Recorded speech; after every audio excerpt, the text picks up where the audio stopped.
కొత్త వస్త్రాలు,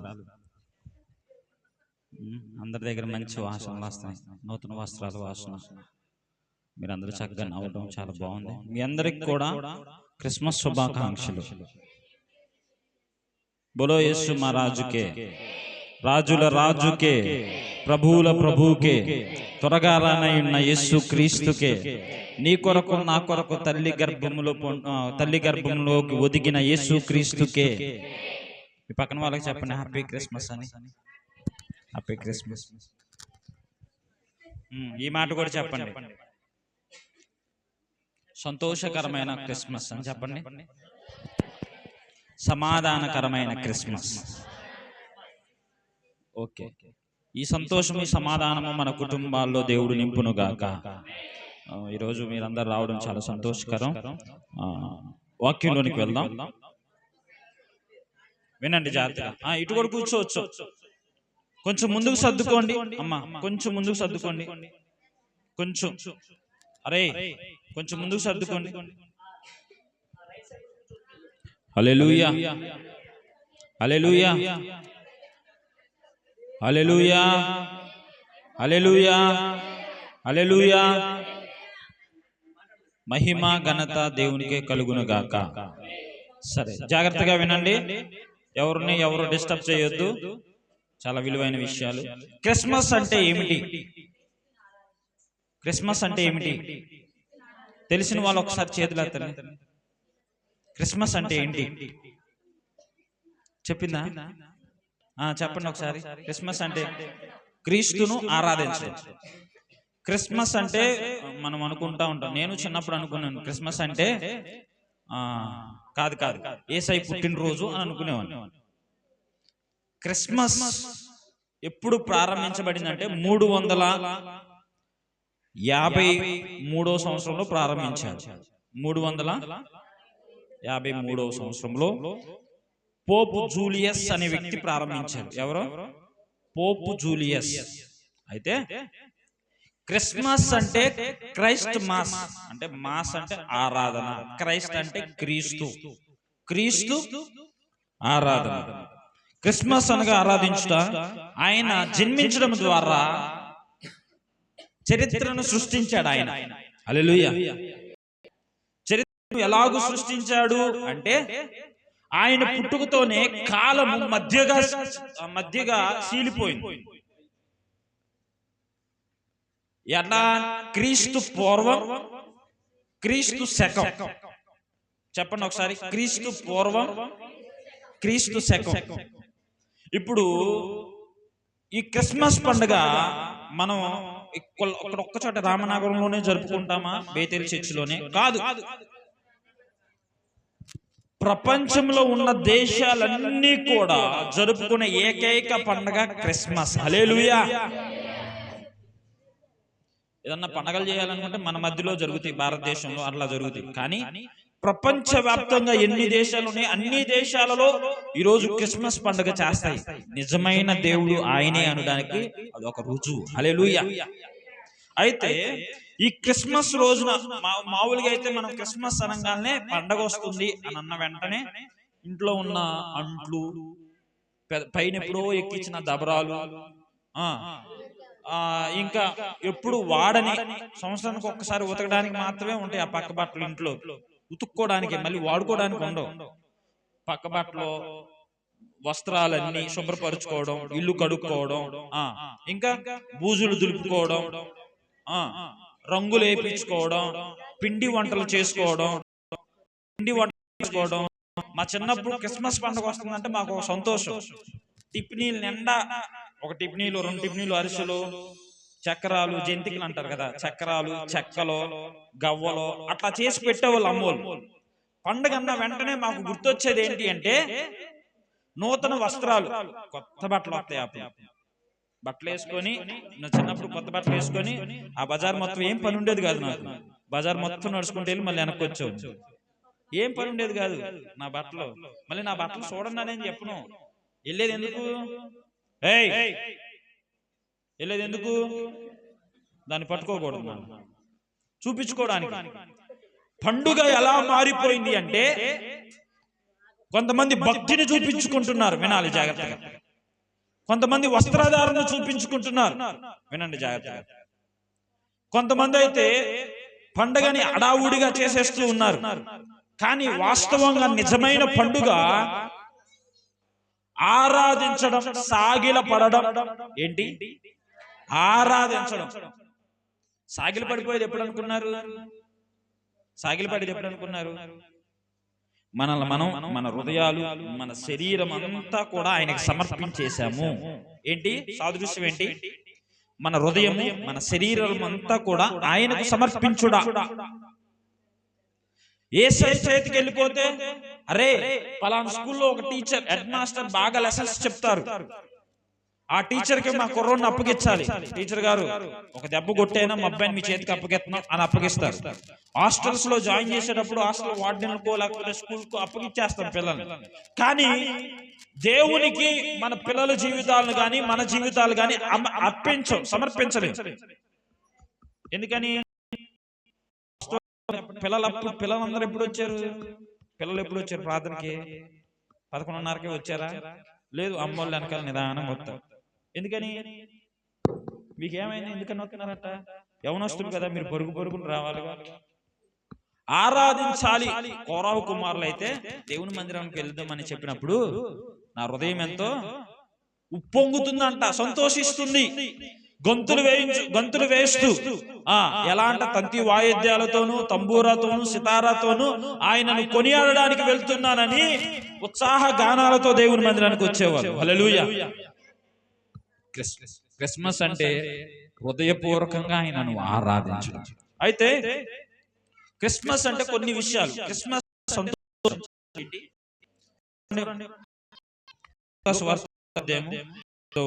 లూకాసు వార్త 2వ అధ్యాయము 10వ వచనం.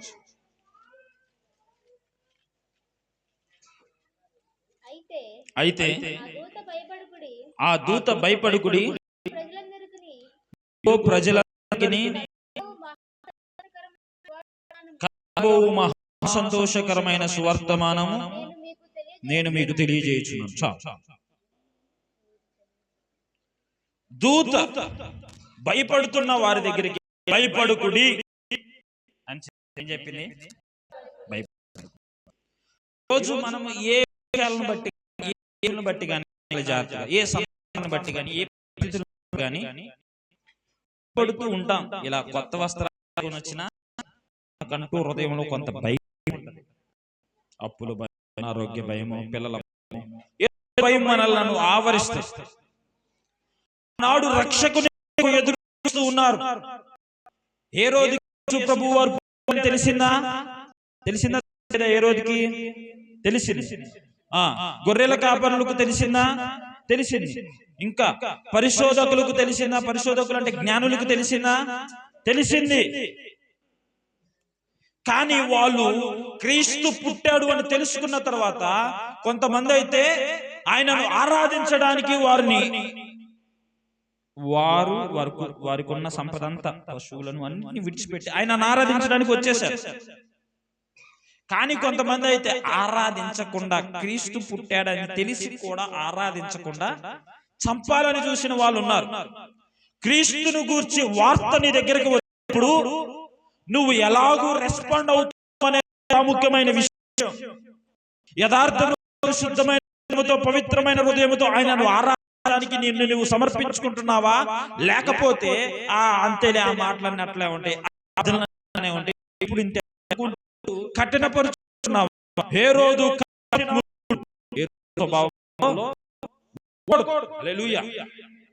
భయపడుతున్న వారికి ఒక సంతోషకరమైన సువర్తమానం. ఏంటి ఆ సువర్తమానం అంటే, దావీదు పట్టణమందు, ఎక్కడ?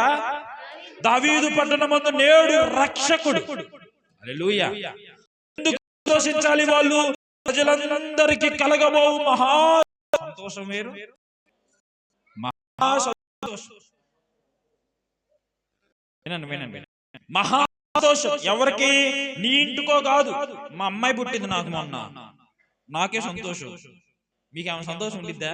అమ్మాయి పుట్టిందంటలే అనుకుంటా కదా? అవునా కాదా? చెప్పండి. మీకు సంతోషం. కానీ క్రీస్తు వారు పుట్టుక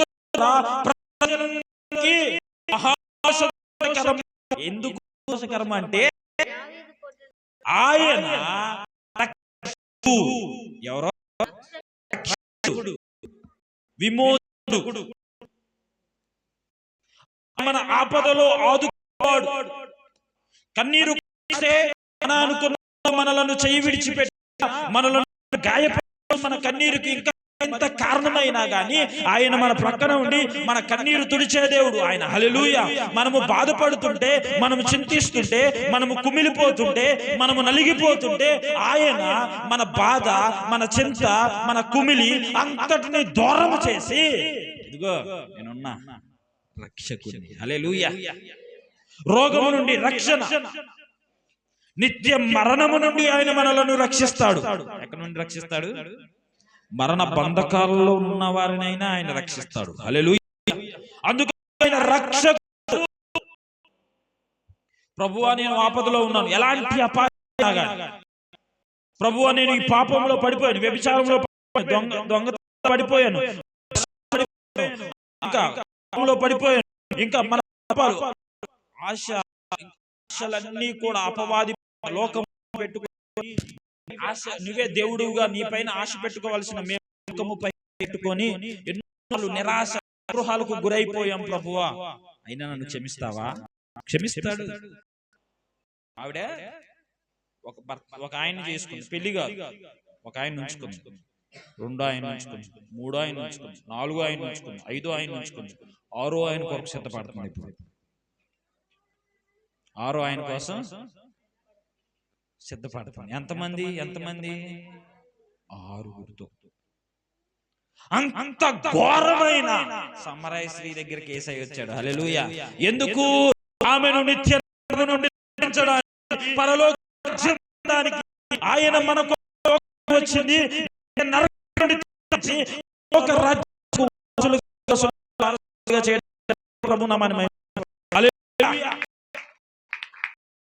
బట్టి సంతోషం.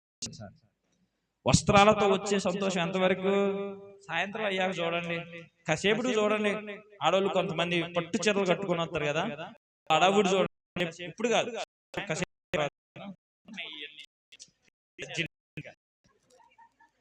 వస్త్రాలతో వచ్చే సంతోషం కొంత మాత్రమే. యేసయ్య మాకిచ్చిన సంతోషం ఎప్పుడు ఉంటది? ఎల్ల వేళలా ఆయన మనకిచ్చే సంతోషం ఉంటది. హల్లెలూయా. వినండి. అయితే మహా సంతోషకరమైన సువర్తమానం. ఎందుకని? రక్షకుడు ఆయన. రెండోది లోకా సువార్త 15వ అధ్యాయం 5-6 వచనం. లోకా సువార్త 15వ అధ్యాయం 5-6. అది దొరికినప్పుడు సంతోషించడానిని తన భుజం మీద వేసుకొని వచ్చి తన స్నేహితులను పొరుగు వారిని, మీరు నాతో కూడా సంతోషించుడి, తప్పిపోయిన నా గొర్రె దొరికినదని వారితో చెప్పును కదా. చాలు. ఇక్కడ సందర్భం వినండి.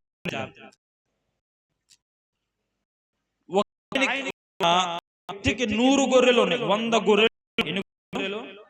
100 గొర్రెలు. ఈ 100 గొర్రెల్లో గొర్రె తప్పిపోయి ఏమైంది? ఆ 90 గొర్రె తప్పిపోయిన గొర్రె కోసం వెళ్ళాడు. ఏం చేశాడు? తప్పిపోయిన గొర్రె. హల్లెలూయా. క్రీస్తు కూడా ఆ పరలోక సైన్యాన్ని పెట్టి తప్పిపోయిన ఈయనకి ఆ తప్పిన గొర్రె దొరికినప్పుడు, ఇక్కడ ఏమంటే దొరికినప్పుడు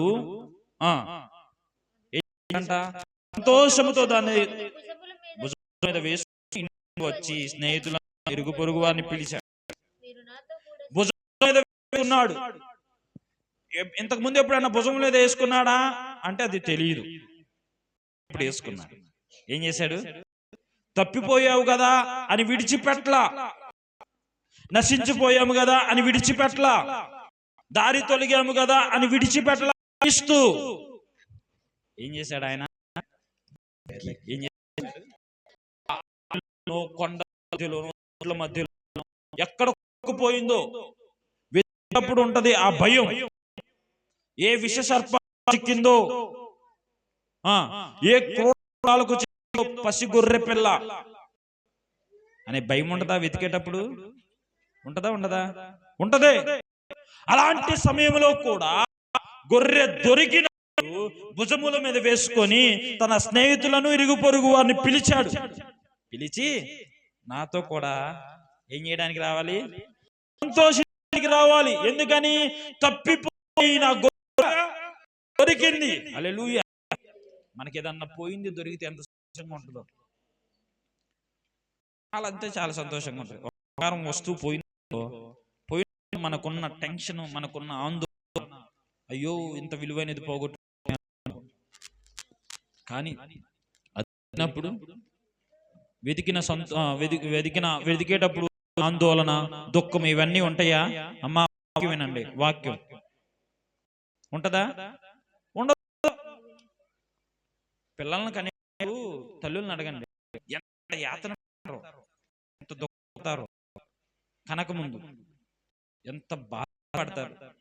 కన్నాక తల్లికి చూపి పిల్లనో అలా పడినంతా గుర్తొస్తుందంటారా? నోట సంతోషం ఉంటుంది. హల్లెలూయా, హల్లెలూయా.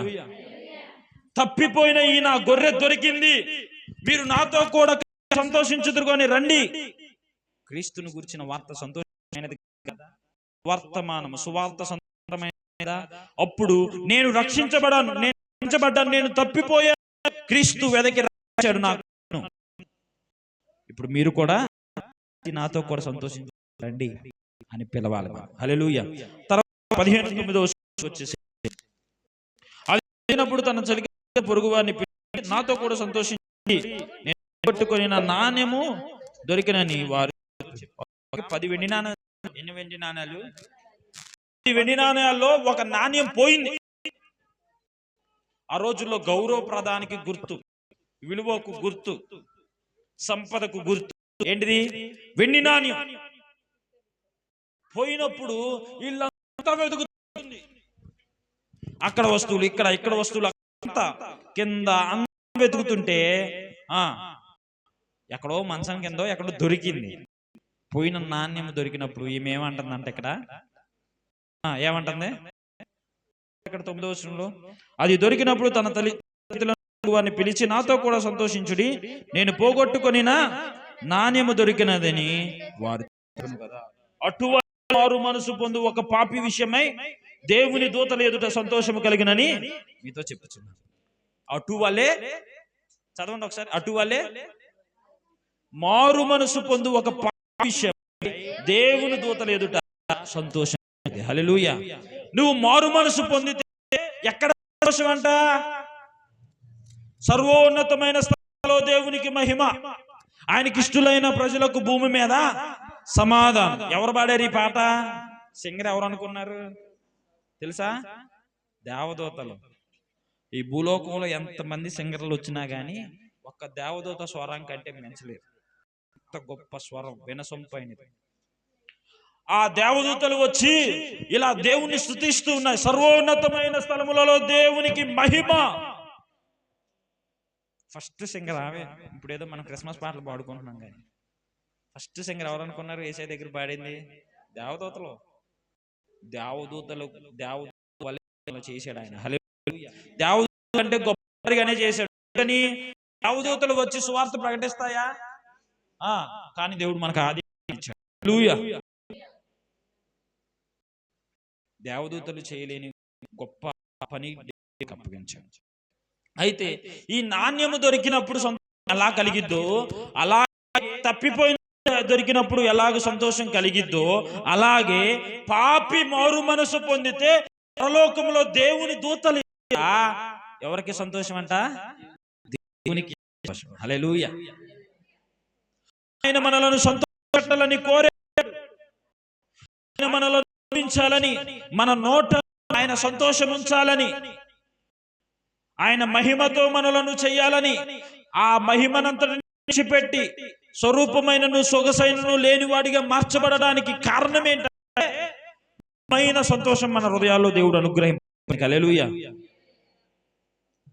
వండుకున్న తింటే ఆ కాసేపటికి అయిపోద్ది, కొనుక్కున్న వేసుకున్న అయిపోద్ది, కట్టుకున్న ఇంట్లో ఉంటే కొన్ని రోజులకి బోర్ కొట్టారు. ఎవరి ద్వారా సంతోషం తాత్కాలికమైన సంతోషమే, అవునా కాదా? తాత్కాలికమైన సంతోషం. స్థిరమైన సంతోషము దేవుడు మనకివ్వాలని ఆయన అంతటిని విడిచిపెట్టి తండ్రితో ఉండే భాగ్యము యోగ్యమని ఎంచలేదంట. ఏంటంట? యోగ్యమైన ఏదేం చేయడానుకున్నారు? నాతో ఉండటమే. హల్లెలూయా.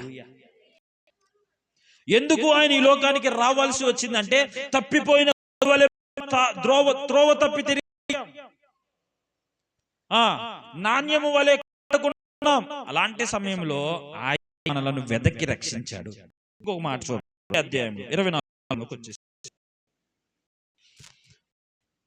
కుమారుడు చనిపోయి మరలా బ్రతికెను, తప్పిపోయి దొరికెనని చెప్పాను. అంతటా సంతోష. మొదటి పాయింట్ ఏంటిది? సంతోషించండి. సంతోషమే సమాధానమే, సంతోషమే సమాధానమే, సంతోషమే సమాధానమే, చెప్పనా సౌఖ్యమైన సంతోషం, చెప్పనా సౌఖ్యమైన సంతోషం. ఈ సంతోషము నీకు కావలెనా? ఈ సంతోషము నీకు కావలెనా? ఈ సంతోషము నీకు కావలెనా? నేడే యేసు నొద్దకు రమ్ము, నేడే యేసు నొద్దకు రమ్ము. ఈ సంతోషము నీకు కావలెనా? ఈ సంతోషము నీకు కావలెనా? ఈ సంతోషము నీకు కావలెనా? నేడే యేసు నొద్దకు రమ్ము, నేడే యేసు నొద్దకు రమ్ము. హల్లెలూయా. శాశ్వతమైన సంతోషము కావాలి అంటే యేసు. హల్లెలూయా. అయితే ఒక తండ్రికి ఇద్దరు కొడుకులు, తండ్రికి ఇద్దరు కొడుకులు. ఇది తెలిసిందే, సింపుల్గా అంటే అర్థమయ్యేలాగా చెప్పేసి నేను ముందుకెళ్తాను. చిన్న కొడుకు అన్నాడు కదా, వినండి జాగ్రత్తగా. తండ్రి వినండి జాగ్రత్తగా, నాకు రావాల్సిన వాటా నాకు ఇచ్చే, నాకు రావాల్సిన వాటా నాకు ఇచ్చే. ఆస్తి పంపకాలు జరగాలి. వినండి జాగ్రత్తగా. ఆస్తి పంపకాలు జరిగాయి. వద్దురా వద్దు అని చెప్పినా వినలేదు. తన సంతోషం కాదనలేక తండ్రి ఆస్తిని ఇచ్చేశాడు, అన్నిటినీ, తనకు కావాల్సిందంతా. దుర్వ్యాపారాలు చేశాడు. ఏం చేశాడు? దుర్వ్యాపారాలు చేశాడు. ఇక్కడ ఆగను. దేవుడు మనకు కొంత సొమ్మునిచ్చిన, కొంత సొమ్ములు మన చేతిలో పెట్టినప్పుడు దుర్వ్యాపారాల నిమిత్తము వాడుతున్నామా, సత్క్రియల నిమిత్తం వాడుతున్నామా అనేది గమనించాలి. దీన్ని బట్టి మన దగ్గర వస్తున్న సొమ్ములను దుర్వ్యాపారాలు. చాలా మంది సొమ్ములు పగలంతా కష్టపడిపోయి, పగలంతా చెమటను రక్తమును చెమటగా మార్చుకొని నలిగిపోయి ఒళ్ళంతా పులిసిపోయి బాగా కష్టపడి సాయంత్రానికి వచ్చేసరికి ఆ డబ్బులన్నీ కూడా మందు కొట్టోడికి ఇచ్చేస్తారు. ఏం చేస్తారు? సిగరెట్లు లాగో, పానుపరాగుల్లాగో, గుట్కాలకో, వినండి జాగ్రత్త, గుట్కాలకో, లేకపోతే వ్యభిచారమునకో, లేకపోతే స్త్రీలు అక్రమ సంబంధాలకు సంబంధించింది. కట్టుకున్న భార్యను సరిగా చూసుకోరు. ఏ వ్యాపారాలు అవి? దుర్వ్యాపారం. సొమ్ములన్నీ ఏమైపోతున్నాయి అంటే చినిగిన సంచులో వేసినట్టుగా వేస్తున్నాం అంతే. పగలంతా కష్టపడుతున్నాం అంటే కష్టపడుతున్నాం, నాదా ఉండిద్దంటే నాదా ఉండదు. మళ్ళీ దేవుని పని చేయమంటే, దేవుని కొరకు ఖర్చు పెట్టమంటే, దేవుని కొరకు ప్రయాసపడమంటే లేవు. అదే ఏదన్నా అక్రమముగా గాని మందుకో, సిగరెట్లకో, లేకపోతే వీటికి సంబంధించినవి ఖర్చు పెట్టమంటే, సుఖభోగాలకు ఖర్చు పెట్టమంటే చాలా చక్కగా ఖర్చు పెడతాం. దేవుని కొరకు ఖర్చు పెట్టమంటే ఖర్చు పెడతామా? నిజమైన సంతోషం ఎప్పుడు కలిగిద్ది అనుకున్నారు? దుర్వ్యాపారాలు చేయకుండా సత్క్రియలు చేస్తే కలిగిద్ది. హల్లెలూయా. దుర్వ్యాపారాల్లో ఉన్న కుటుంబ సభ్యులను బట్టి, అయ్యా మా తల్లిదండ్రులను విడిచిపెట్టి మా తల్లిదండ్రులకు దూరంగా అత్తమామ ఇంట్లో ఉంటూ, లేకపోతే ఎక్కడో ఒక చోట ఉంటూ భర్తనే నమ్ముకుంటే నా భర్త నన్ను మోసం చేసి వేరే వాళ్ళతో అక్రమ సంబంధాలు పెట్టుకున్నాడు. ఏమీ తోచలేనటువంటి పరిస్థితి, ఎవరికి చెప్పుకోలేనటువంటి పరిస్థితి. పిల్లలకు చెప్పుకుంటే పిల్లలు ఎక్కడ తండ్రి పైన వ్యతిరేకులైపోతారో, దేవుని నమ్ముకున్నాం, దేవుని ప్రేమను చూపించాల్సింది అని కుమిలిపోతున్న స్త్రీలు లేకపోలేదు ఈ రోజుల్లో. నాకు తెలిసిన, నాతో కలిసి చదువుకున్న అమ్మాయి సాక్ష్యం ఇది. ఆడపిల్లలే పుడుతున్నారని, 2 ఆడపిల్లలు పుట్టారు, ఆడపిల్లలే పుడుతున్నారని వినండి, అసలు అమ్మాయికి విలువ లేకుండా చేస్తున్నారు కుటుంబాలు. అందరు తిన్న తర్వాత అన్ని అడుగో బొడుగో వేసుకొని తింటాం. కారణం ఏంటి? కారణాలు ఏ అయినా కానీ హృదయాల్లో యేసు లేకపోవడమే. హల్లెలూయా. యేసు క్రీస్తు వారు నీ హృదయంలోనికి వస్తే నిజమైన సంతోషం ప్రారంభం అవుతుంది. అప్పుడు దుర్వ్యాపారాలు, దుష్టత్వం అంతా కూడా దూరం అయిపోతుంది. దుర్వ్యాపారాలు చేసి సొమ్ములన్నీ కూడా పోగొట్టుకున్నాడు. అక్కడక్కడ పని చేసుకుంటూ పందులు మేపే దగ్గర, అయ్యా మీ పందులు మేము మేపుతాను, నాకు ఒక ముద్ద అన్నం పెట్టండి.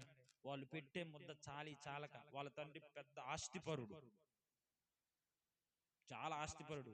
వాళ్ళ ఇంట్లో చాలా పనువాళ్ళు ఉంటారు. ఒకడు రమ్మంటే ఒకడు పొమ్మంటే పోతాడు. అలాంటి స్థితిలో నుండి వాటా కోరుకొని ఆస్తిని ప్రేమించి బంధాలను విడిచిపెట్టేశాడు. అది కాదు నిజమైన సంతోషం. డబ్బులు కాదు మనకిచ్చేది నిజమైన సంతోషం. దూరంగా కుటుంబాలకు విడిగా కాదు మనకి నిజమైన సంతోషం ఇచ్చేది. హల్లెలూయా. కలిసి నిజమైన సంతోషం. డబ్బును ప్రేమించాడు, స్నేహితులను ప్రేమించాడు, చెప్పుడు మాటలకు నమ్మాడు, స్నేహితుల మాటలను విని స్నేహితులతో బయలుదేరి ఒకరి తర్వాత ఒకడు అందరూ విడిచిపెట్టి తండ్రి ప్రేమ ఆయన విడిచిపెట్టాల. హల్లెలూయా. పని చేస్తున్నాడు కదా, ఆకలి ఇష్టపడ్డాడు అనుకున్నారు. ఆ పొట్టు కూడా ఒక పన్ను అంతే, మా నువ్వు తినేది ఏంటని. అప్పుడు ఒక మూల కూర్చొని వినండి, ఒక మూల కూర్చొని కన్నీరు గుర్తుకొచ్చాడు. ఎవరు గుర్తొచ్చారు? ఇప్పటికే చాలా కోల్పోయాం. ఆశలకు, దుష్టత్వానికి, ఆశలకు, నేత్రాలకు, ఆశపడి దేవుని మహిమను కోల్పోయాం. తండ్రిని విడిచిపెట్టేశాం. ప్రేమించి తండ్రి ప్రేమను విడిచిపెట్టాం. ఆస్తిని ప్రేమించి తండ్రి ప్రేమను విడిచిపెట్టాం. విలువ ఇవ్వవలసిన విలువనివ్వకుండా స్నేహితులు, దుష్ట స్నేహితులకు విలువనిచ్చేసి ఇప్పుడు తండ్రికి చాలా దూరం అయిపోయాం. మరలా నా యుద్ధకు రావాలి. హల్లెలూయా. నేను మిమ్మల్ని ప్రేమిస్తున్నాను. గుర్తుకొచ్చి నిమిషం ఉండలేకపోయాడు. అక్కడ చినిగిపోయిన బట్టలు, చెప్పులు లేవు, బయలుదేరి వెళ్తూ ఉన్నాడు. ఎక్కడో తండ్రి ఆశ అంతా ఏంటి? ఇంట్లో ఉన్నోడు గురించి కాదు ఎక్కువ ఆశ. ఏం ఆశ? కొడుకు తిన్నాడో లేదో. ఇంట్లో ఉన్న భర్తలను ఒక్కొక్కసారి భార్యలు చూస్తారో చూడరో గాని దూరం ఉన్న కూతురో కొడుకో గుర్తొస్తారు. అవునా కదా?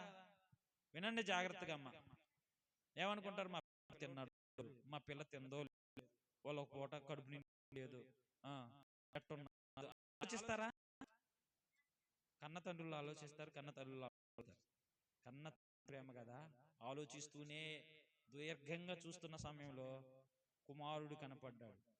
కుమారుడు ఎలా కనిపించారనుకున్నారు?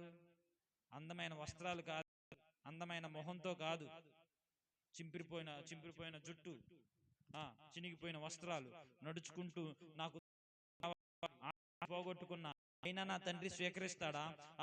కొడుకుగా ఉండే భాగ్యాన్ని కోల్పోయా అయినా నా స్వీకరిస్తాడా? స్నేహితులు విని తండ్రి మాటను వినలేకపోయాను అయినా నా తండ్రి క్షమిస్తాడా అనుకుంటూ వస్తున్న సమయంలో ఎక్కడో దూరం నుండి చూసి తండ్రి పరుగున వెళ్ళిపోయి కౌగులించుకున్నాడు. హల్లెలూయా. మెడ మీద ముద్దు పెట్టుకొని, చెప్పులు తొడిగి, నూతన వస్త్రాలు చూసి ఇప్పుడు గొప్ప విందు చేస్తున్నాడు. విందు, ఇదొక్క చిన్న మాట చెప్తా, అది నా అంశం కానీ చెప్పాలి. గొప్ప విందు చేస్తున్నాడు. తప్పిపోయిన ఈ నా కుమారుడు దొరికాడు, చనిపోయిన నా కుమారుడు బ్రతికాడు. క్రీస్తు నీ కొరకు ఎదురు చూస్తూ ఉన్నాడు. లోకంలో పడిపోయి, ధన వ్యామోహంతో పడిపోయి, స్త్రీ వ్యామోహంతో, మందుల వ్యామోహంతో, లేకపోతే శరీర ఆశల వ్యామోహాలతో మనం ఎన్నో తిరుగులాడుతున్న సమయంలో క్రీస్తు నీ కొరకు ఎదురు చూస్తూ ఉన్నాడు. ఆయన వైపు వస్తే ఆయన నిన్ను మహారాజులాగా, మహారాణిలాగా చూసుకుంటాడు. హల్లెలూయా. మాటలు ఇస్తాం, భార్య భర్తలుగా లేకపోతే కుటుంబ సభ్యులుగా మాట ఇస్తాం, కానీ కొన్నిసార్లు ఆ మాట మీద నిలబడలేకపోతాం. అవునా కదా? కష్టంలోను, నష్టంలోను, ఇబ్బందుల్లోను, ప్రతి విషయంలో కూడా తోడుగా ఉంటావా అంటే తోడుగా ఉంటాం. వినండి వినండి అని మాట ఇస్తారు, కానీ మాట మీద నిలబడే వాళ్ళు ఎవరు లేరు ఈ లోకం. నా యేసయ్య ఆయన మాట చొప్పున మనలను రక్షించాడు. హల్లెలూయా. అయితే గొప్ప విందు జరిగేటప్పుడు అప్పుడే పెద్ద కొడుకు వచ్చాడు. వారు కడపటి అవుతారు, కొడపటి వారు మొదటి వారు అవడానికి ఇదే నిదర్శనం. తోడు వచ్చి ఏమన్నాడు?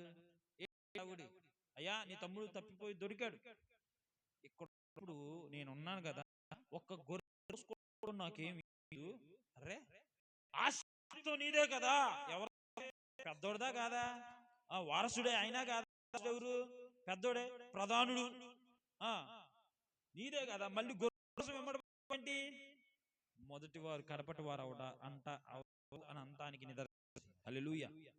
మనం అలా ఉండకూడదు.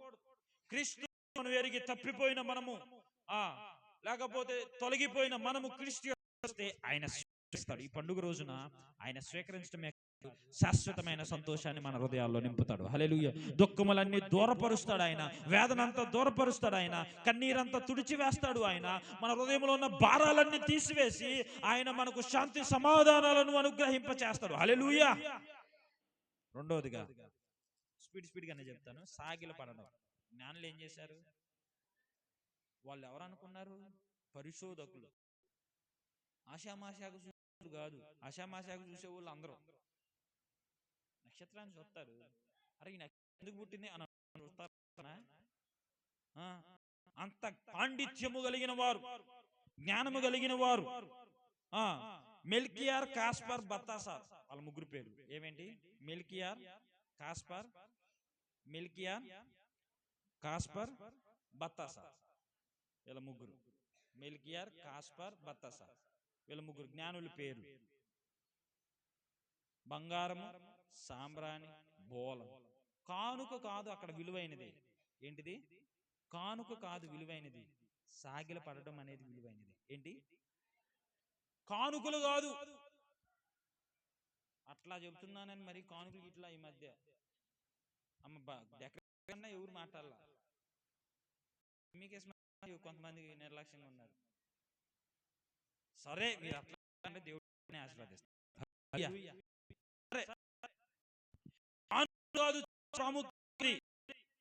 ఏంటి ఏంటి అంటే సాగిల పడడం. లూకాసు వార్త, సారీ ఫిలిప్పీలకు రాసిన పత్రికలోనికి వచ్చేద్దాం. 2వ అధ్యాయం 7వ వచనం. ఫిలిప్పీలకు రాసిన పత్రిక 2వ అధ్యాయం 7వ వచనం. మైకులో చదవండి. మనుష్యుల పోలికగా పుట్టి దాసుని స్వరూపము ధరించుకొని తన్ను తానే రిక్తుడిగా చేసుకునేను. క్రీస్తు ఎలా పుట్టాడంట? మనుష్యుల పోలికగా పుట్టాడు. ఏం ధరించుకున్నాడు? దాసుని స్వరూపమును ధరించుకున్నాడు. ఏం ధరించుకున్నాడు? దాసుని స్వరూపం. ఆయన ఏమన్నా దాసుడా? కాదు, పరిపాలకుడు, పరిజ్ఞానం కలిగిన వాడు, అద్వితీయ దేవుడు. మాట మాత్రం సెలవిస్తే చాలు గొప్ప కార్యాలు జరుగుతాయి. దయ్యాల నుండి విడుదల కలుగుతుంది, నుండి విడుదల కలుగుతుంది. సృష్టిని శాసించగలిగిన దేవుడు ఆయన. అంత గొప్ప దేవుడు ఏం ధరించుకున్నాడంట? దాసుని స్వరూపం. హల్లెలూయా. దాసుని స్వరూపం ధరించుకొని తన్ను తానే రిక్తునిగా చేసుకొనెను. చాలు. మన కొరకు దాసుని స్వరూపము ధరించుకున్న క్రీస్తును, మన కొరకు తన్ను తానే రిక్తుడిగా చేసిన క్రీస్తును మనము ఆరాధించాలా లేదా? సాగిలపాడి. సాగిలపాడి మ్రోక్యము, ముతో ఆత్మతో మన ప్రభు యేసుని సాగిల పాడి మ్రొక్కెదము. హల్లెలూయా. ఏం చేయాలి? సాగిల పడిపోవాలి. సాగిల పడి ఆయనకి మొక్కాలి. వాళ్ళు తమ పెట్టెలు విప్పి ఆయన ఎదుట సాగిల పడ్డారు. యాకోబు రాసిన పత్రిక 4వ అధ్యాయము 10వ వచనం. రాసిన పత్రిక 4వ అధ్యాయము ప్రభు దృష్టికి మిమ్మును మీరు తెచ్చుకొనుడి, అప్పుడు ఆయన మిమ్మును హెచ్చించును. ఎవరి దృష్టికి మనల్ని మనం తగ్గించుకోవాలి? నువ్వు పాటలు బాగా పాడుతున్నావు, ఏమోలమ్మా, దేవుని స్వరం, దేవునికి స్తోత్రం అనుకోవాలి. అవునా కదా? అన్న మీరు బాగా వాక్యం చెప్తున్నారు, దేవునికి స్తోత్రం అని అనుకోవాలి. నిజమే, నేను బాగా వాక్యం చెప్తా తెలుసా, నాకంటే ఎవరు వాక్యం చెప్పలేరు అని అనుకున్నాను అనుకో, నాలో ఎవరు దూరారు అనుకున్నారు? సాతాను దూరాడనే. మిమ్మల్ని అంటే ఊరుకోరని నన్ను నేనే చెప్పుకున్నాలే. హల్లెలూయా. మీరు బాగా పాటలు పాడతారు అక్క అని ఎవరన్నా పొగిడారు అనుకో, దేవునికి స్తోత్రం అంతే. ప్రతి స్తోత్రం అంతే. మనలను మనం ఏం చేయాలి? తగ్గించుకోవాలి. తగ్గించుకున్నప్పుడు ఆయన మనలను హెచ్చిస్తాడు. హల్లెలూయా.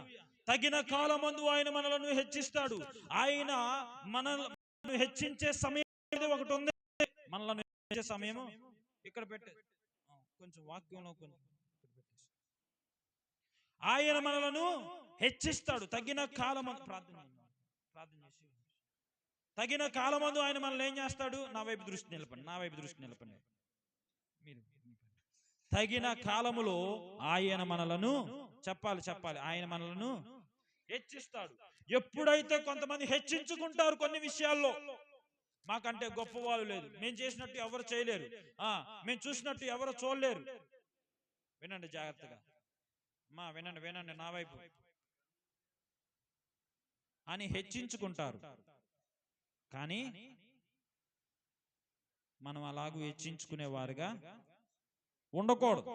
ఏం చేయాలి?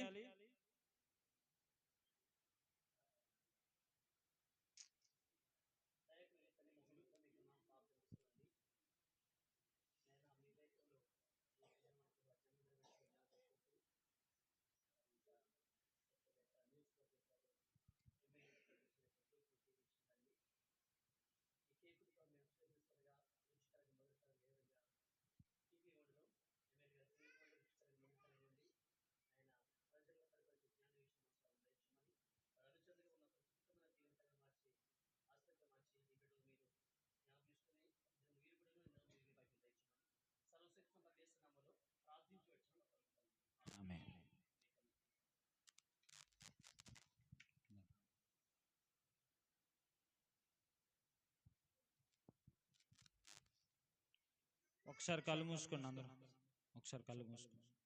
చిన్న ప్రార్థన. యేసయ్యా, చెప్పండి నా వైపు. యేసయ్యా, మీరు మాతో మాట్లాడుతున్న సమయంలో మేము వినలేని వారముగా ఉండకుండా నీ వాక్యాన్ని మనస్సు మాకు అనుగ్రహింపు. మీ ఆత్మను ఆటంకపరిచినందుకు, మీ ఆత్మ ఆటంకపరిచినందుకు మమ్మల్ని క్షమించండి. ధారాళంగా మీరు మాట్లాడి ఈ పండుగ రోజున మీ దీవెనలు మాకు అనుగ్రహించండి. యేసు నామమున ప్రార్థిస్తున్నాము తండ్రి, ఆమేన్. దయచేసి కొంచెం వెనకాల ఉన్న వాళ్ళైనా వాక్యం చెప్పేటప్పుడు, ఎందుకంటే మనకు గొప్పది ఎవరో లేరు. మీరేమన్నా అనుకోండి, నేను కొంచెం కొన్ని విషయాలు కఠినంగా ఉంటా, ఆ విషయాల్లో అందరికి నచ్చకపోయినా వాక్యం మధ్యలో రాకూడదు, సరేనా? ఇంకోసారి ఎవరన్నా వస్తే, ఒకవేళ సేవకులు వెళ్తారు అక్కడికి, ప్రార్థన చేసి వస్తారు, ఓకేనా? సరే,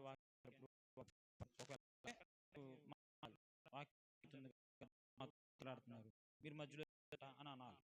తప్ప చెప్పమ్మా, రైటే, తప్పు. ఇప్పుడు సీఎం గారితో మాట్లాడేటప్పుడు మీ ఇంటి పక్కన ఒక ఆయన ఊరినే ఫోన్ చేస్తున్నాడు అనుకుంటారు, మీరు ఏం చేస్తారు? పద్దాగా చేస్తారు అని కట్ చేస్తా ఉంటాం, అవునా కదా? సీఎం కంటే గొప్ప దేవుడు మన దేవుడు. హల్లెలూయా. మరి దేవుడు మాట్లాడేటప్పుడు అట్లా చేయకూడదు మనం.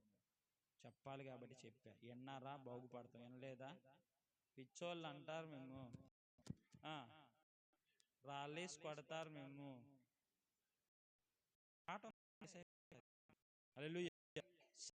వాక్యంలోనికి వెళ్దాం. మనలను మనము దృష్టి ఏం చేయాలంట? అప్పుడు ఆయన మనల్ని హెచ్చిస్తాడు. ప్రతి విషయంలో కూడా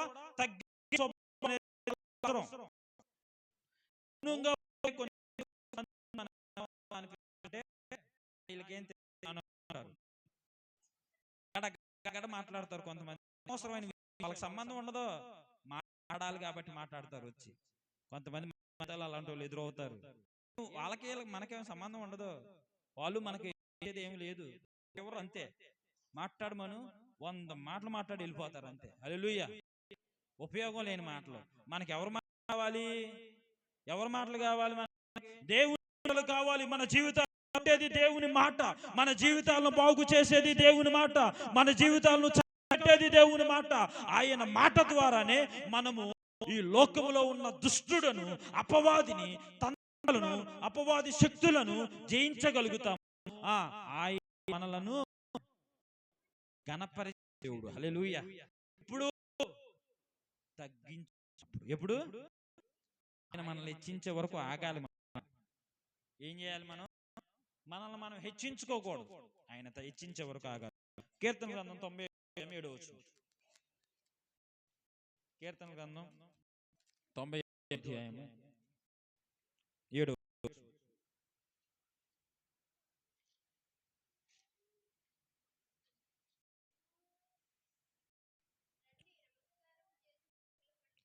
నమస్కారం చేసి సాగిలపడదాము. మనలను సృజించిన యెహోవా సన్నిధిని మోక్షించుదము. మీరు ఆయన మాట అంగీకరించిన ఎడల హల్లెలూయా. రండి మనమందరము సాగిలపడుదాము అని ఈ మాట అనుకున్నారు దావీదు భక్తుడు. రండి మనం ఎవరికి సాగిలపడదాము? ఎవరికి సాగిలపడేది? రాజకీయ నాయకులకా? డబ్బులు ఉన్న వాళ్ళ దగ్గరకా? లేకపోతే సాగిలపడేది దేవుడు సాగిలపడదాము రండి. ఇంకా అంటే మనలను సృజించిన యెహోవా సన్నిధిని మోకరించుదాము. ఎక్కడంట మోకరించేది? యెహోవా సన్నిధిలో మోకరించే అనుభవం వాళ్ళ జీవితాల్లో చాలా ఫలాలు పొందుకుంటారు, ఆత్మీయమైన ఫలాలు. హల్లెలూయా. శరీరమైన ఫలం కాదు, ఆత్మీయమైన ఫలం. ఖచ్చితంగా ఆత్మ ఫలముతో పాటు శారీరకమైన ఫలము కూడా ఇప్పుడు మనకిస్తాడు. ఇంకో అన్నాడు కదా, నేడు మీరు ఆయన మాటను అంగీకరించిన ఎడల ఎంత మేలు. ఆయన మాట ఏం చేయాలంట? అంగీకరించాలి. చాలా సార్లు వినడం వేరు, మీరు వినివారు మాత్రమే ఉండి వాక్య ప్రకారము జీవించువారు కారు. వినే వాళ్ళంగా ఉండకూడదు. మనం విని అంగీకరించే స్వభావం, దాని ప్రకారం జీవించే స్వభావం కలిగిన వారముగా మనం ఉండాలి. హల్లెలూయా. తర్వాత క్రిస్మస్ అంటే సమర్పించుట. క్రిస్మస్ అంటే ఏంటి? మొట్టమొదటిగా అంటే సంతోషం, రెండోది సాగిలపడడం, మూడోది సమర్పించడం. మొట్టమొదటిది రెండోది సాగిలపడడం, మూడోది సమర్పించడం. చూడండి మత్తయి సువార్త 2:10. మత్తయి సువార్త 2:10. వాక్క్షత్రం అత్యానంద భరితుల ఇంట్లో తల్లి అయిన మరియను ఆ శిశువు చూచి సాగిలపడి ఆయన పూజించి పెట్టి బంగారము, సాంబ్రాణి, బోలము కానుకలుగా ఏమేమి సమర్పించారంట? బంగారము, సాంబ్రాణి, బోలం. ఏంటి చెప్పండి ఒకసారి. బంగారం అంటే దైవత్వానికి గుర్తు. ఏంటి బంగారం దేనికి గుర్తు? సాంబ్రాణి అంటే యాజకత్వానికి గుర్తు. సాంబ్రాణి అంటే యాజకత్వానికి గుర్తు. మరణమునకు సాదృశ్యంగా ఇవ్వబడింది. బోలం అంటే సువాసన ఇచ్చేది. ఏంటి? ఆ మూడు ఒక అర్థవంతంగా సమర్పించారు వాళ్ళు. అర్థం లేకుండా సమర్పించలా. కొంతమంది పిల్లల్ని సమర్పిస్తారు, పిల్లోడు మాట వినేవాడు కాకపోతే, పిల్లోడికి ఏదన్నా అవయవాలు ఉన్నప్పుడు సమర్పించేస్తాడు. కొంత దేవుని సొమ్ములకి సమర్పించి కూడా చినిగిపోయిన లేకపోతే ఏమన్నా తిరిగిందా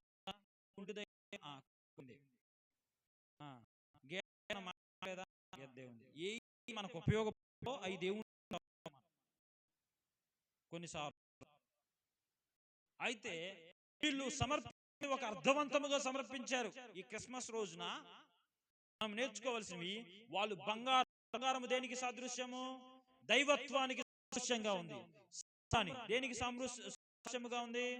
యాజకత్వ సాదృశ్యంగా ఉంది. మరణానికి ఒక అర్థవంతంగా సమర్పించారు. మనం ఏది సమర్పించినా ఒక అర్థవంతంగా సమర్పించాలి. అయితే దేవుడు నీకేది ఇస్తాడో దాన్ని స్వీకరించాలి. మనం ఏం చేయాలి? ఏది ఇచ్చినా అవమానాన్ని ఎత్తున్నాడా? స్వీకరించడమే. నిందలెత్తున్నాడా? లేమితనం ఇస్తున్నాడా? స్వీకరించడమే. చుట్టూ మనం అందరూ మనల్ని చులకనగా చూస్తున్నారా? స్వీకరించడమే. ఏం చేయాలి? కొన్నిసార్లు అది కష్టం కూడా, కష్టమే. కానీ దేవుడు మనతో మాట్లాడు. దేవుడు ఏది ఇచ్చినా దాన్ని స్వీకరించాలి. దేవుని అనుమతి లేకుండా మనలను దేవుడు గణపరచడానికి అవి మన ముందుకు తీసుకొస్తున్నాడు. హల్లెలూయా. ఎవరైతే పదే మనలను దూషిస్తున్నారో వారి ముందే దేవుడు మనల్ని గణపరచడానికి సంసిద్ధంగా ఉన్నాడని నమ్మాలి. హల్లెలూయా. ఎవరైతే వీళ్ళు లేను, ఉపయోగం లేదురా అని, దేనికి ఉపయోగం లేదురా అని ఎవరైతే అంటున్నారో వారి ముందే దేవుడు మనల్ని గణపరచ సంసిద్ధంగా ఉన్నాడని అర్థం చేసుకోవాలి. హల్లెలూయా. దేవుడు దాన్ని స్వీకరించాలి. సార్లు ఎదురు చూడాలి విషయాల్లో, స్వీకరించడం. ఏదైతే దేవుడు మన యుద్ధ నుండి తీసుకున్నాడో దాన్ని దేవునికి అప్పగించడమే. మీకు అర్థమైందా? దేవుడు దేన్నైతే ఇస్తాడో మేలే గాని కీడే గాని స్వీకరించే స్వభావం కావాలి మనకి. హల్లెలూయా. కీడు వెనకాల ఏం దాచిపెట్టే దేవుడు ఆయన? మేలు దాచిపెట్టాడు. నష్టం వెనకాల ఏం దాచిపెడతాడు? లాభం దాచిపెడతాడు ఆయన. హల్లెలూయా. అవమానం తర్వాత ఘనతను దాచిపెట్టాడు. అవునా కాదా? చీకటి తర్వాత చీకటి ఉన్నాం అని అనుకుంటారా ఎవరన్నా? ఒక నిరీక్షణ ఉంటది. 6 అవతలకి వద్దులయ్యా, వెలుగు ఉందలే, చీకటిలోనే ఉండం, వెలుగు ఉంది. అలానే మన జీవితాల్లో ఎదురయ్యే సమస్యలకు కూడా పరిష్కారము హాజరైన యేసుక్రీస్తు. ఏది ఇచ్చినా దాన్ని స్వీకరించాలి. దేవుడు మన ఏది తీసుకున్నా గానీ అవి దేవునికి సమర్పించాలి. హల్లెలూయా. దేవునికి అప్పగించాలి. కొన్నిసార్లు ఎంత ప్రేమానురాగాలుగా పెరిగిన వాళ్ళైనా కానీ మరణం అనేది అందరికి తట్టుకోలేము, స్వీకరించలేము. కొన్నిసార్లు స్వీకరించాల్సిందే. హల్లెలూయా. హల్లెలూయా. ఈ రోజున నువ్వు నేర్చుకోవాల్సింది ఏంటంటే, దేవా నువ్వు జీవితాల్లో ఏది ఇచ్చినా నేను స్వీకరిస్తాను. ఒక్కసారి మన సొంత ఆలోచన కాక దేవుని ఆలోచనలకు మనల్ని అప్పగించినట్లయితే దేవుడు ఒక ఉన్నత కార్యాన్ని చేస్తాడు. నమ్మిన వారి దగ్గరికి హల్లెలూయా చెప్పండి. హల్లెలూయా. దేవుడు మనకి ఏది ఇచ్చినా స్వీకరించాలి. దేవుడు నుండి తీసుకున్నా సంతోషంగా హల్లెలూయా. ఆ సమర్పణ దేవుడు కోరుకుంటాడు. విలువైనదా కాదా? విలువైనది. అది ఎవరికి ఇచ్చారు? సాంబ్రాణి విలువైనదా కాదా? బోలము విలువైనదా కాదా? వాసన విలువైనవి ఇచ్చారు. హల్లెలూయా. మనము కూడా ఇప్పుడు మన యుద్ధ నుండి ఏది దేవునికి చెప్పడం నేర్చుకో. నాలుగోదిగా ఏమి సమర్పించాలి అని దేవుడు కోరుకున్నాడు. సరే, ఇక్కడ ఆగను. ఏమి సమర్పించాలని దేవుడు కోరుకున్నాడు? గబగబా ఒకళ్ళు చదవండి. సామెతల గ్రంథం 9వ వచనం, 23వ అధ్యాయం 26వ వచనం చదవండి. దేవుడు ఏమి స్వీకరిస్తాడు, ఏమి సమర్పించమన్నాడో చూద్దాం. సామెతలు 3:26, 23వ అధ్యాయం 26వ వచనం. నా కుమారుడా చాలు. ఏం కోరుకుంటున్నాడు దేవుడు? ఏం కోరుకుంటున్నాడు? హృదయము కంటే మోసకరమైన ఘోరమైన వ్యాధి గలది. దేవుడు ఏం కోరుకుంటున్నాడంటే మోసమైన దానిని ఏం కోరుకుంటున్నాడు? దాన్ని పవిత్రపరచడానికి. ఘోరమైన వ్యాధి కలిగినది రోగం చేసి స్వస్థపరచడానికి దేవుడు కోరుకుంటున్నాడు. హల్లెలూయా. హృదయం దాన్ని బట్టే నోరు మాట్లాడిద్ది అంటారు. పొరపాటున మాట్లాడేం అనుకుంటా, మన హృదయం బట్టి మాట్లాడతాం. కాబట్టి వినండి జాగ్రత్తగా. దేవుడు మన హృదయాన్ని కోరుకుంటూ ఉన్నాడు. తర్వాత ఎఫెసీయులకు రాసిన పత్రిక 5:15 వచనం చదవద్దు. ఆయన నీకున్న సమయాన్ని కోరుకుంటున్నాడు. ఏం కోరుకున్నాడు? మొదటిగా సమర్పించాలి మనం దేవుడికి హృదయాన్ని. రెండోదిగా సమయం. ఈ రోజుల్లో ఒక అరగంటకైనా సమయం కేటాయించలేకపోతున్నారు. భర్త భార్యతో కేటాయించలేకున్నారు. భర్తతో అంటే సమయం లేదు. పక్కన భార్య ఇద్దరు ఫోన్లు ఉంటాయి.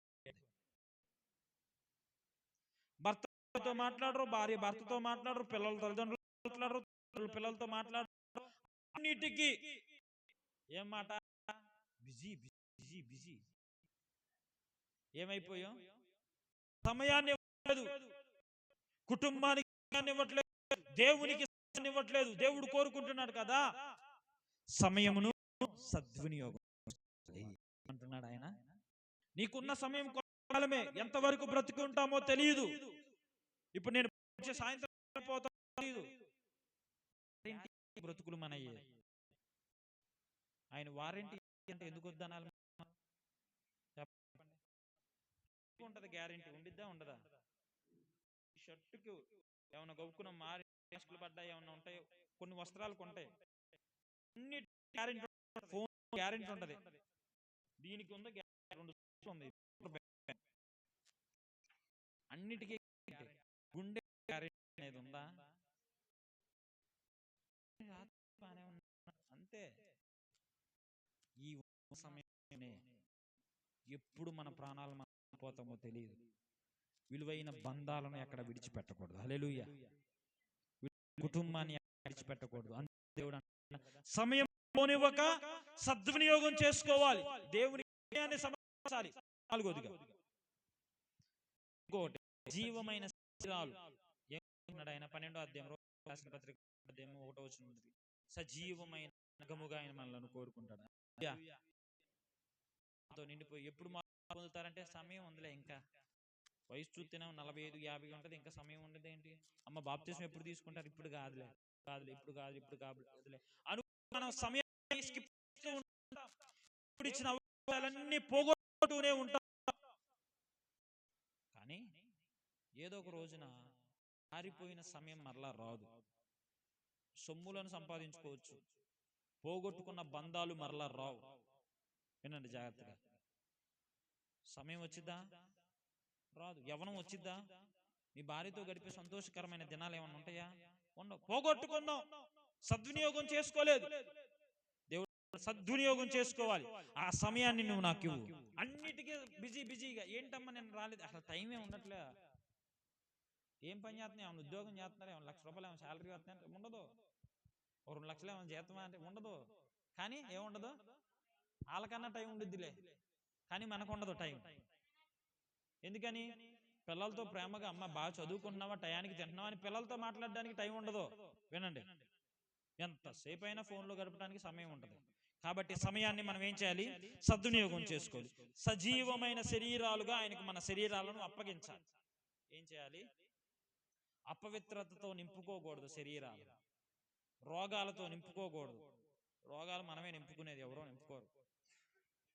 రోగాలతోనూ అపవిత్రతతోనూ దుష్ట ఆలోచనలతోనూ మన హృదయాలను నింపుకోకుండా సజీవ యాగముగా మన శరీరాలను ఆయనకు సమర్పించాలి. తర్వాత సామెతల గ్రంథం 3వ అధ్యాయం 9వ వచనం ఉంటుంది కదా, 10వ భాగమును దేవునికి ఏం చేయాలి? సంపదను సమర్పించాలి. ఏం చేయాలి? దేవుడు ఏమేమి సమర్పించాలని కోరుకుంటున్నాడు? 4 చెప్పాను. 1 హృదయమును, 2 సమయమును, 3 సజీవమైన శరీరాలుగా ఆయన మనల్ని కోరుకుంటున్నాడు, 4 సంపదను కోరుకుంటున్నాడు ఆయన. సరే, తర్వాతకు వచ్చేద్దాం. 4వ పాయింట్, సాగిపోవడమే క్రిస్మస్. ఏంటి భక్తుడు ఇలా రాశాడు, నీ సాగేద యేసునితో. ఎందుకని రాశారు? ఎందుకని రాశారు? ఇక నుంచి నేను సాగిపోతా, ఆగిపోను. యేసుతో గడిపేదా, యేసుతో నడిచేదా. ఎవరితో? ఆనోకువలేనే సాగేదా, నీ సాగేదా యేసునితో నా జీవిత కాలమంతా. చాలు. హల్లెలూయా. జ్ఞానుల దగ్గరికి దేవదూత వచ్చింది. ఆగారు, మధ్యలో ఒక చోట ఆగారు. ఆగాల్సిన ప్లేస్ కాదు అది. హేరోదు దగ్గర ఆగాల్సిన ప్లేసేనా? కాదు. ఆగారు. మళ్ళీ హేరోదు దగ్గర ఆగొద్దు. ఏం చేయాలి? హేరోదు దగ్గర ఆగొద్దు, వెళ్ళిపోండి. సాగిపోవడమే క్రిస్మస్. చూడండి కొన్ని రిఫరెన్స్. ఇర్మియా 6వ అధ్యాయం 16వ వచనం. ఇర్మియా గ్రంథం 6వ అధ్యాయం 16వ వచనం. ఇర్మియా గ్రంథం ముగించేస్తాం త్వరగా. ఇర్మియా గ్రంథం 6వ అధ్యాయం 16వ వచనం.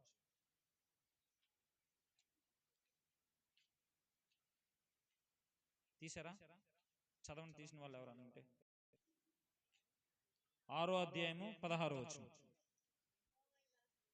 యెహోవా ఇలాగు సెలవిచ్చుచున్నాడు, మార్గములలో నిలిచి చూడుడి, పురాతనమైన మార్గములను గురించి విచారించుడి, మేలు కలుగ మార్గమేదో అని అడిగి అందులో నడుచుకునుడి, అప్పుడు మీకు నెమ్మది కలుగు. దేవుడు సెలవిచ్చేది ఏంటంటే మేలు కలిగే మార్గమేదో అడిగి తెలుసుకోవాలి. ఏం కలిగేది? మేలు కలిగే మార్గమేదో అడిగి తెలుసుకోవాలి. అప్పుడు మీకు నెమ్మది కలిగింది. ఏం కలిగింది? మనము ఇప్పటి వరకు ఎన్నో సంపాదనలు సంపాదించుకున్నాం, ఎంతో బంగారం, ఎంతో ఆస్తు, ఎన్నో ఇల్లు కట్టుకుంటూ వచ్చాం. కానీ ఇక్కడ నెమ్మది అనే మాట ఉంటుంది. ఏముంటది అక్కడ? నెమ్మది. ఒక్కసారి ఆలోచించండి, మన జీవితాల్లో నెమ్మది అనేది ఉందా? ఇంకా ఏదో పోరాడాలి, ఇంకా ఏదో సంపాదించాలి, ఇంకా ఏదో చేసేయాలి అనే ఆటము మన. మనము నెమ్మది కలిగిన వారముగా ఉండాలి అంటే మేలు కలిగే మార్గం వాక్యం చెప్తాడు. అప్పుడు మనం ఆ మార్గములో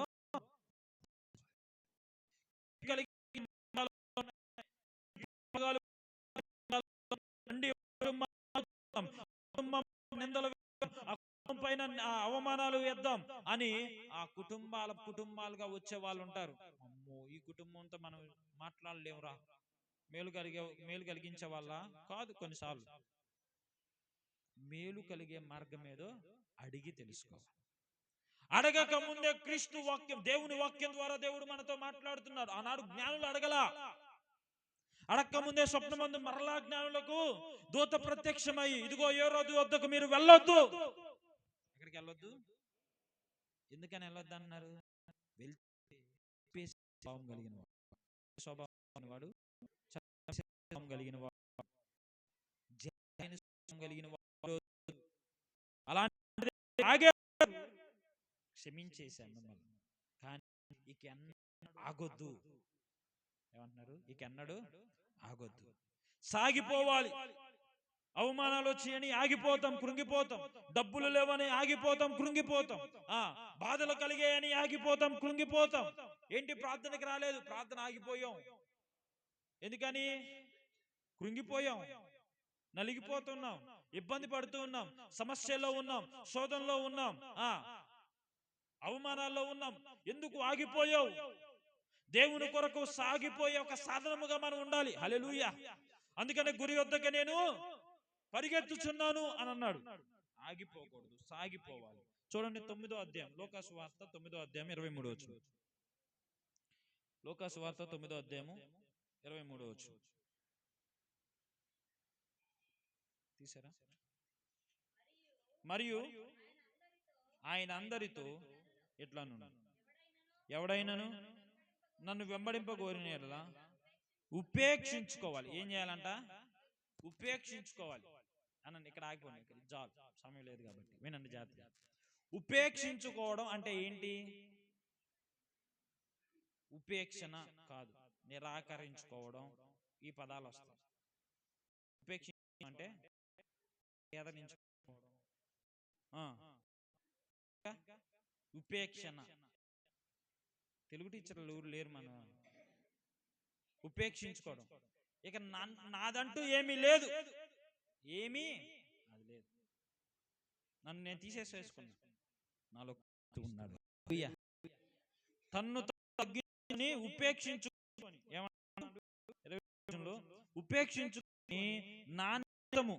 చదవండి అక్క ఒకసారి 24 వచ్చింది చదవండి. ప్రాణమును రక్షింపగోరు దాన్ని పోగొట్టు, నాణ్యమే తన ప్రాణమును పోగొట్టువాడు. ఎవరైతే దేవుని పోగొట్టుకుంటాడో వాడు ఖచ్చితంగా బ్రతుకుతాడు. ఎవరైతే తన ప్రాణాలు బ్రతకాలని అనుకుంటాడో జీవించేది ఎవరు? బ్రతికేది ఎవరు? అందుకనే ఏ మార్గము సరైన మార్గము, ఏ మరణ మార్గము తెలుసుకొని జీవ మార్గానికి ప్రవేశించాలి. ప్రతి దినము విశ్వాసముతోను నిరీక్షణతోను వెంబడిస్తూ సాగిపోవాలి. విశ్వాసముతో నమ్మకంతో వెంబడిస్తూ సాగిపోవాలి. తర్వాత సాక్ష్యం ఇవ్వాలి. క్రిస్మస్ అంటే సాక్ష్యం. ఏం చేయాలి? సాక్ష్యం ఇచ్చారా లేదా? గొర్రెల కాపర్లో చూడండి, మత్తయి సువార్త 16 వచనం 17 వచనం. లోకా సువార్త 2:16-17 వచనం. త్వరగా వెళ్ళి మరియను యోసేపును తొట్టిలో పండుకొని ఉన్న శిశువును చూచి, వారు చూచి శిశువును గూర్చి తమతో చెప్పబడిన మాటలను ప్రచురము చేసిరి. ఏం చేశారు? చెప్పారు. దేనికి? ఆ శిశువును చూచి, ఇదిగో లోకమును రక్షించడానికి, మనలను విమోచించడానికి దేవుని కరుణా హస్తము మన పైన ఉంది, లోక రక్షకుడు పుట్టాడు అని ఏం చేశారు వీళ్ళు? గొల్లలో త్వరగా వెళ్ళి ఆ శిశువును చూసి ప్రచురము చేశారు, సాక్ష్యం చెప్పారు. మనం మన జీవితాల్లో జరిగి మందిరంలో చెప్పుకోవడానికే కొన్నిసార్లు పడతాం. లేచి చెప్పుకుందాం అనుకున్నాలే కానీ భయం వేసింది, అంతకుముందు వారం చెప్పుకుందాం అనుకున్నాలే కానీ భయం వేసింది, చెప్పుకోలేకపోయా. మనం క్రీస్తును ఆరాధించే వారముగా క్రిస్మస్ మన హృదయాల్లో మన కుటుంబాల్లో ఉండాలి అంటే ఏం చేయాలనుకున్నారు? సాక్షి వాళ్ళముగా ఉండాలి. పాయింట్స్ ఒకసారి. క్రిస్మస్ అంటే సంతోషించడం, క్రిస్మస్ అంటే క్రిస్మస్ అంటే స్థాపించుకోవడం, క్రిస్మస్ అంటే చెప్పండి, క్రిస్మస్ అంటే ఇప్పుడు చెప్పింది. క్రిస్మస్ అంటే సాక్ష్యం ఇవ్వాలి. చివరిది స్తుతించడం. క్రిస్మస్ ఏం చేయాలి? స్తుతించడం. స్తుతించేటప్పుడు చాలా మంది సిగ్గుపడతారు. మనం ఇక్కడే చూస్తున్నాం, ఆరాధన అనగానే అందరూ ఎందుకని సిగ్గుపడుతున్నాం? ఎందుకు భయపడాలి? దేవుని స్తుతించడానికి భయపడాలా?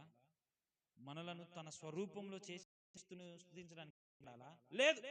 స్తుతించడమే క్రిస్మస్. కీర్తన గ్రంథం 50:23 వచనం ఉంటుంది కదా చివరిగా. ఇదే నా చివరి చెబితే కొంచెం యాక్టివ్. కీర్తన గ్రంథం 50:23 వచనంలో చూడండి ఒకసారి. కీర్తన గ్రంథం 50:23 వచనం. స్తుతి యాగం అర్పించువాడు నన్ను మహిమపరుచున్నాడు. ఎక్కడ తాగను. స్తుతి యాగము అర్పించే వాళ్ళు ఎవరైతే ఉన్నారో వాళ్ళు ఎవరిని మహిమపరుస్తున్నారంట? దేవుని మహిమపరుస్తున్నారు. స్తుతించారు, స్తుతించారు, పరలోకలు స్తుతించారు, కన్య స్తుతించింది, యాజకుడైన జకర్యా స్తుతించాడు, ఎలిజబెత్ స్తుతించింది. వినండి, ఎలిజబెత్ స్తుతించింది, సిమియోను స్తుతించాడు. క్రీస్తు తర్వాత ఎవరు ఉన్నారు చెప్పండి ఒకసారి. స్తుతించారు చెప్పి గొర్రెల పరులు స్తుతించారు, జ్ఞానం స్తుతించారు, ఇంకా దేవదూతలు స్తుతించారు, జకర్యా స్తుతించాడు, ఎలిజబెత్ స్తుతించింది, ఇంకా సిమ్యోను స్తుతించాడు, ఇంకా అన్నా స్తుతించింది. ఎంత దగ్గర దగ్గరగా 7-8 అయ్యారు. అంతమంది దేవుణ్ణి స్తుతించారు. స్తుతించి పోయే తీస్తే సంతోషంగా ప్రాణం పోయింది. ఎందుకంటే అయ్యా నీ దాసును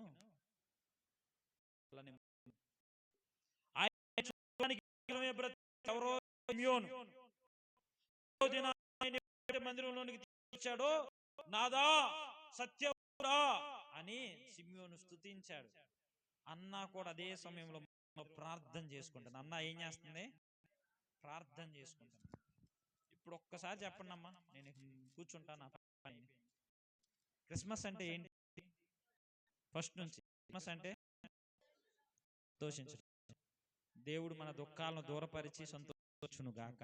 రెండు, క్రిస్మస్ అంటే సాగిలపడడం, సాగిలపడి ఆలోచనలు ఆయన మనం పొందు. మూడు మూడు సాక్ష్యం కాదు, మూడు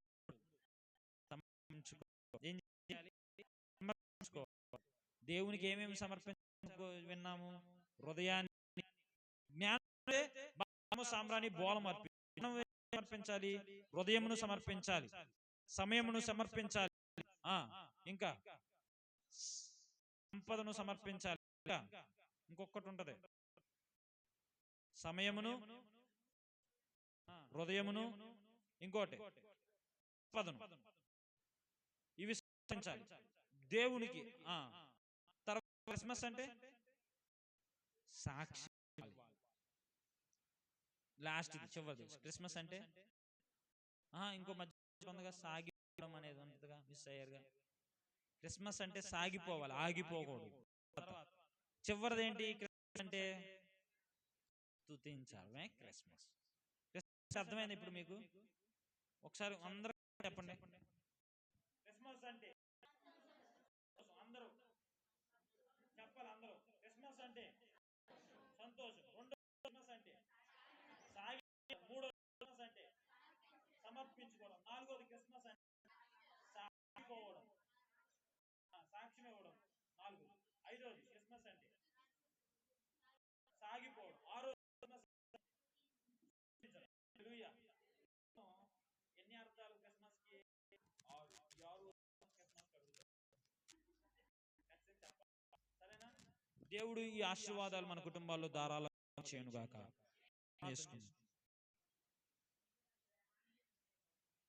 కొన్నిసార్లు ఆయన ఎదుట మనం సాగిలపడలేకపోతూ ఉన్నామా?